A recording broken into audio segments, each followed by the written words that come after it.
नमस्कार, आपका स्वागत है हमारे YouTube चैनल शिक्षा सखा पर। आज मैं आपके लिए लेकर आई हूँ कक्षा 5वीं की पाठ्य पुस्तक गणित का जादू का चैप्टर 12।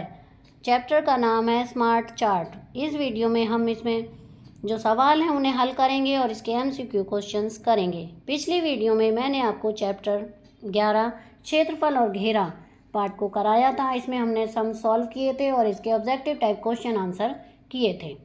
अगर आप मेरे चैनल पर नए हैं और अभी तक आपने मेरे चैनल को सब्सक्राइब नहीं किया है तो प्लीज़ मेरे चैनल को सब्सक्राइब कर लें और बेल आइकन को ज़रूर दबाएं।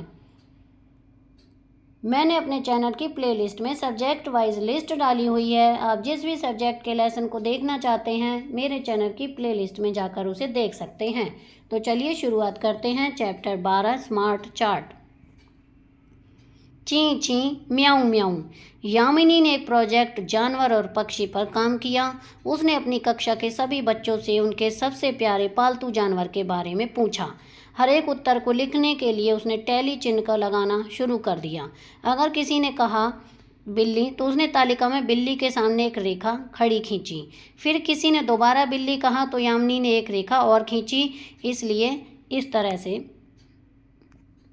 ये देखिए, इस तरह एक खड़ी और एक पड़ी दोनों मिला के, इसका मतलब है 2 बिल्लियाँ। और फिर बॉक्स बनाया और उसे आधा काट दिया, मतलब 5 बिल्लियाँ। कुल 24 बच्चों ने बिल्ली को अपना प्यारा पालतू जानवर बताया। यामिनी की तालिका पूरी करने में मदद करूं। तो यहाँ पर देखिए ये तालिका बनी हुई है। इसमें बिल्ली, इसका मतलब 5, इसका मतलब 5, इसका भी 5, इसका 5 और ये, तो इस तरह से इसका मतलब है 4, ये 24 हो गई। अब यहाँ पर देखिए कुत्ता, ये 5 पूरे हैं और ये खड़ी यानी 2, तो 5 ये 30 तो ये हो गए और 2 ये 32। यहाँ पर 2 पूरे 5 है, ये 10, ये 4 पूरे हैं और एक खड़ा और इस तरह से ये 22। तोता, ये देखिए 5 और इसका मतलब है 3, 8। इसी तरह ये देखिए 20 और नीचे गिलहरी 15। इस तरह से उसका चार्ट बना। डी, टैली चार्ट को चिन्हित तालिका में हर एक जानवर की संख्या लिखो। यामिनी ने कुल कितने बच्चों से बात की? तो यामिनी ने की 131 बच्चों से बात, क्योंकि ये टोटल इतना आ रहा है। अब आगे है डी, इस तालिका में सबसे ज़्यादा बच्चों का प्यारा पालतू जानवर कौन था? कुत्ता। तुम कौन सा पालतू जानवर रखना चाहोगे? तुम इसे किस नाम से पुकारोगे? और कौन से जानवर घर पर रखे जा सकते हैं? तो गाय, बिल्ली, भैंस, इनमें से कोई सा भी हम एक जानवर पालेंगे। अगर कुत्ता पालते हैं तो उसका नाम मारियो रखेंगे। आगे है सड़क पर टैली चिन्ह। सुमिता ने आधे घंटे सड़क के किनारे खड़ी होकर गुजरती हुई गाड़ियों को गिना। उसने हर गाड़ी के लिए टैली चिन्ह लगाया। इससे उसे हर तरह की गाड़ी को जल्दी से गिनने में मदद मिली। साइकिल, टैली चिन्ह देखिए इस तरह से, ये 5 पूरे हैं तो 25 और इस तरह से है तो 28। 2 है ये 10 और इस तरह से हैं तो 2 कार यानी 12। ऑटो रिक्शा 3 पूरे हैं तो 15 और इस तरह से हैं तो 3 और 18। बस 3 पूरे हैं तो 15। साइकिल देखिए 4 पूरे हैं और एक ये तो 19 हैं बस। आगे इसी तरह से देखिए, ट्रक 1 है तो 6, टोटल हो गए 103। हर एक तरह की गाड़ियों की संख्या तालिका में लिखो। तो हमने यहाँ पर ये सब लिख दी हैं, 28, 12, 18, 15, 24, 6, ये हुई 103। आधे घंटे में सुमिता ने सड़क पर कुल कितनी गाड़ियाँ देखी? 103। ट्रकों से ऑटो रिक्शा की संख्या दुगनी थी, सही। 7 और बसों के लिए और 2 ट्रकों के लिए टैली चिन्ह लगाओ। तो यहाँ पर देखिए मैंने टैली चिन्ह लगाया है। 7 बसों के लिए है ये और 2 ट्रकों के लिए। आओ कोशिश करें, अपने घर के आसपास का चक्कर लगाओ, पता करो कितने अलग अलग तरह के पेड़ तुम्हें दिखाई दे रहे हैं। क्या तुम्हें उनका नाम पता है? तुम पेड़ों के चित्र बना सकते हो। टैली चिन्हों से अलग अलग पेड़ों की संख्या लिखो। मदद करने वाले हाथ। EVS के पीरियड में अध्यापक ने बच्चों से पूछा कि क्या वे अपने माता पिता की घर के कामों में मदद करते हैं। इसके अलग अलग उत्तर मिले। बच्चों ने उन कामों को बताया जिनमें वे अपने माता पिता की सबसे ज़्यादा मदद करते हैं। अध्यापिका ने सभी उत्तरों को इकट्ठा करके एक तालिका में लिख दिया। घर के कामों में सबसे ज़्यादा मदद, बाजार जाना 47 बच्चे जाते हैं, बर्तन धोना 15 बच्चे धोते हैं, 3 बच्चे कपड़े धोते हैं, 25 बच्चे खाना बनाते हैं और परोसते हैं, 10 बच्चे घर की साफ सफाई करते हैं। तो कुल बच्चे जो माता पिता की मदद करते हैं वो हैं 100। अब आगे है, क्या तुम दिए गए चपाती चार्ट को तालिका में दिए गए आंकड़ों से पूरा कर सकते हो? देखो और पता लगाओ। वे बच्चे जिन्हें खाना बनाने और परोसने में मदद की। कुल बच्चों में से 1/3 बच्चे हैं। ख, कुल बच्चों में से आधे बच्चे हैं। ग, कुल बच्चों में से 1/4 बच्चे हैं। तो यहाँ पर देखिए ग वाला सही है, कुल बच्चों में 1/4 बच्चे हैं, यानी पूरे 100 बच्चे हैं, उसमें से 25 बच्चे खाना बनाते हैं और परोसते हैं। तो ये ग वाला हमारा सही है। अब है अभ्यास का समय। स्कूल के बाद टीवी 3 बच्चे देखते हैं, फुटबॉल 2 बच्चे खेलते हैं, कहानियाँ 1 बच्चा पढ़ता है, 2 बच्चे सोते हैं और घर का काम 1 बच्चा करता है। तो यहाँ पर हमें ये दिया गया है, टैली चिन्ह बनाना है। तो आम के पेड़ इस तरह से 19, यहाँ पर देखिए मैंने ये बनाए हुए हैं। तो ये पूरे हैं 3, 15 और ये 4, 19। जामुन का पेड़ 4 पूरे हैं और 1 ये, यानी 21। इमली के पेड़ 3 पूरे हैं, 2 ये, 17 हो गए। इसी तरह से नीम के पेड़ 5 पूरे हैं और एक यहाँ पर इस तरह से, ये 26 हो गए। पीपल का पेड़ 1 पूरा है, यानी 5 और 2 खड़े, यानी 7, यानी कुल 90 पेड़ हैं। अब है विज्ञापन। रागिनी को टेलीविज़न पर कार्टून देखना पसंद है। एक दिन उसने सोचा कि वह कार्यक्रमों के बीच में आने वाले विज्ञापनों को गिनेगी। उसने पाया कि हर ब्रेक में 14 विज्ञापन आते हैं, उनमें से 10 विज्ञापनों में बच्चे अभिनय करते हैं। तुम्हारे विचार में इतने सारे विज्ञापनों में बच्चों को क्यों लिया जाता है? इसलिए लिया जाता है ताकि वे सभी बच्चों को देखकर खुद भी उन सामान को खरीदें।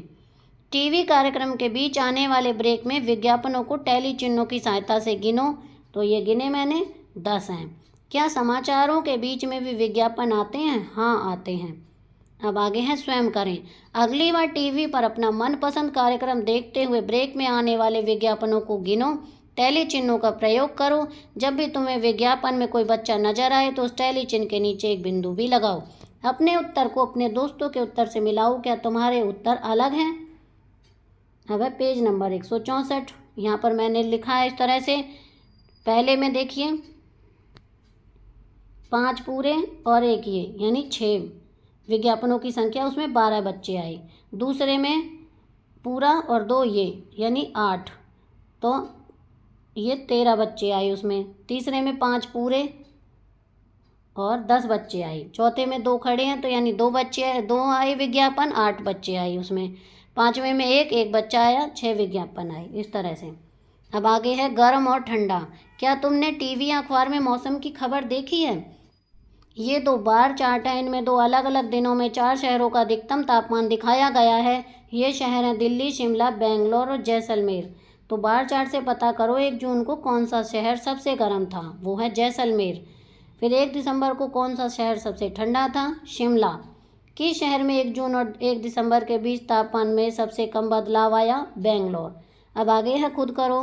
किसी एक दिन के लिए 3 अलग अलग शहरों को चुनो, टीवी या अखबार से उनका तापमान रिकॉर्ड करो। अब इस रिकॉर्ड से अपनी कॉपी में बार चार्ट बनाओ और अपने दोस्तों से इस बारे में कुछ प्रश्न पूछो। देखो क्या वे तुम्हें चार्ट समझा पाए। तो यहाँ पर देखिए मैंने इस तरह से चार्ट बनाया है। मुंबई, चंडीगढ़ और दिल्ली 3 शहर लिए, यहाँ पर 10, 20, 30, 40 इस तरह से, और यहाँ मुंबई, चंडीगढ़, दिल्ली इस तरह। मुंबई का तापमान 35 दिखाया, चंडीगढ़ का 25 और दिल्ली का 30, इस तरह से। अब आगे है ऑस्ट्रेलिया में खरगोश। पहले ऑस्ट्रेलिया में कोई खरगोश नहीं थे। 1780 में ऑस्ट्रेलिया में खरगोश लाए गए। उस समय वहाँ पर कोई जानवर नहीं था जो खरगोश को खाता हो, इसलिए वहाँ पर खरगोश जल्दी जल्दी बढ़ने लगे। सोचो उन्होंने फसलों का क्या किया होगा। नीचे दी गई तालिका में देख सकते हैं कि खरगोश की हर साल कितनी बढ़ोतरी हुई। शुरू में 10 खरगोश लाए गए, 1 साल में वो 18 हो गए, 2 साल में 32, 3 साल में 58 हो गए, 4 साल में 108, 5 साल में 200 और 6 साल में 390। अब है हर साल के बाद खरगोशों की संख्या, इसमें है ऑप्शन क सही, पिछले साल की संख्या के 2 गुने से कुछ कम थी। दूसरा है छठे साल के अंत में खरगोश की संख्या हो गई लगभग 400। तीसरा है किस साल के बाद खरगोशों की संख्या 1000 को पार कर गई? 8वें साल में। अब है परिवार वृक्ष। माधव अपने माता पिता के साथ एक शादी में गया। वहाँ वह बहुत सारे रिश्तेदारों से मिला, पर वह सबको नहीं जानता था। वह अपनी दादी माँ के दादा से मिला। उसे पता लगा कि उसकी माँ की दादी जिंदा नहीं है। उसे यह भी पता लगा कि उसकी माँ की दादी की माँ अभी जिंदा है और उनकी उम्र 100 साल से ज़्यादा है। माधव उलझ कर रह गया। वह अपनी माँ की दादी की माँ के बारे में तो सोच भी नहीं पा रहा था, इसलिए माधव की माँ ने उसको समझाने के लिए परिवार वृक्ष बनाया। तो यहाँ पर देखिए सबसे नीचे माधव, उसके माता पिता। अब हम उसकी मम्मी के परिवार में चलते हैं, तो उसकी मम्मी की माँ है शोभना, तो शोभना के पिता और माता। अब शोभना के नाना नानी ये रहे राइट में, और लेफ्ट में शोभना के दादा दादी। अब लेफ्ट में देखेंगे शोभना के दादा के पिता, दादा की माँ, शोभना की दादी के पिता और माँ। इसी तरह शोभना के नाना के पिता, शोभना के नाना की माँ, शोभना की नानी के पिता और शोभना की नानी के माँ। तो 6 पीढ़ी में 16 और 7 पीढ़ी में 32। पीढ़ी 1 जो माधव की पीढ़ी है वो 1, उसके माँ बाप की दूसरी, माँ बाप के माता पिता हैं जो नाना नानी तीसरी पीढ़ी हो गई, पर नाना पर नानी चौथी पीढ़ी हो गई, पर नाना पर नानी 5वीं पीढ़ी हो गई। अब आगे है माधव की माँ ने इस चित्र में माधव को उसके परिवार के बारे में समझाने में मदद की। तुम भी अपने बड़ों के बारे में ऐसे ही परिवार वृक्ष की मदद से पता लगा सकते हो। अब प्रश्न है माधव के परिवार वृक्ष को देखकर इन प्रश्नों के उत्तर दो। पहला, शोभना के कुल कितने पर नाना पर नानी हैं? 4। माधव के कुल कितने पर नाना पर नानी हैं? 8। माधव की 7वीं पीढ़ी में कुल कितने बड़े होंगे?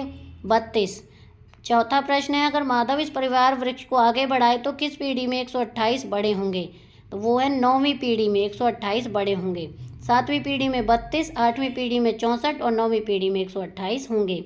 बढ़ते हुए पौधे का चार्ट। अमित ने मूंग की दाल के कुछ बीज जमीन में डाले। पहले 4 दिनों में पौधे की लंबाई 1.4 सेंटीमीटर हो गई। उसके बाद वह तेजी से बढ़ने लगा। 4 दिन बाद अमित ने पौधों की लंबाई नापी और अगले पृष्ठ पर बने चार्ट में बिंदु लगाया। उदाहरण के लिए अगर हम चौथे दिन पर बिंदु को देखें तो पता लगेगा कि पौधे की लंबाई 1.4 सेंटीमीटर है, जैसा कि यहाँ पर आपको दिखाया गया है। हर बिंदु की ऊंचाई को देखो और तालिका से जांचो कि अमित ने ठीक बिंदु लगाए हैं कि नहीं। उसने सही बिंदु लगाए हैं। तो यहाँ पर देखिए ये बिंदु हैं। उसने एक बिंदु यहाँ लगाया, दूसरा यहाँ, तीसरा यहाँ, चौथा यहाँ और 5वां यहाँ। इस तरह से उसने बिंदु लगाए हैं।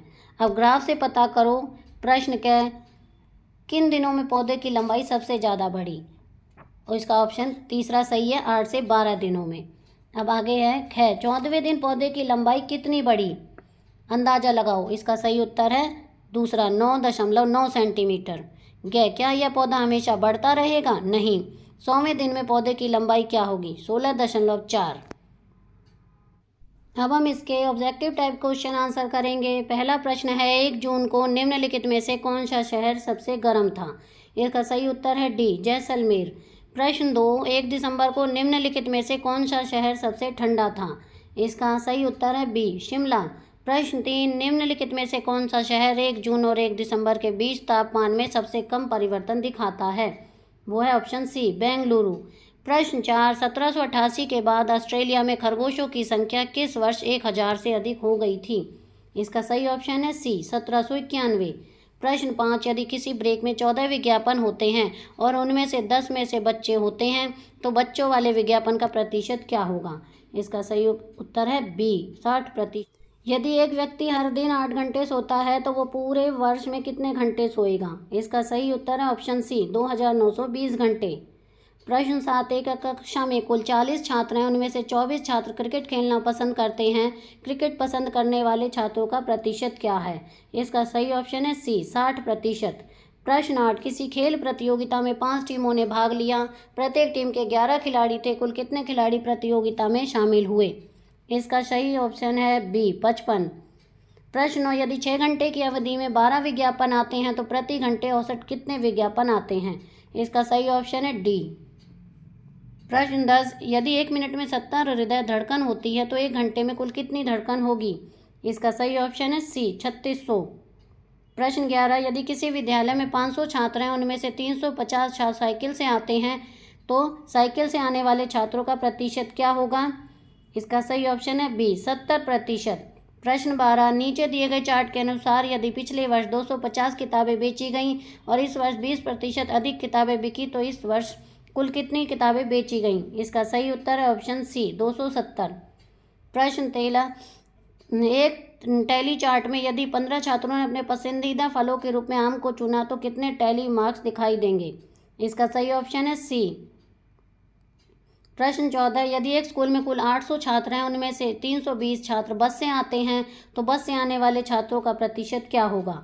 इसका सही ऑप्शन है बी 40%। प्रश्न 15, यदि एक व्यक्ति दिन में औसतन 2.5 लीटर पानी पीता है तो वह 30 दिनों में कुल कितना पानी पिएगा? इसका सही उत्तर है ऑप्शन सी 75 लीटर।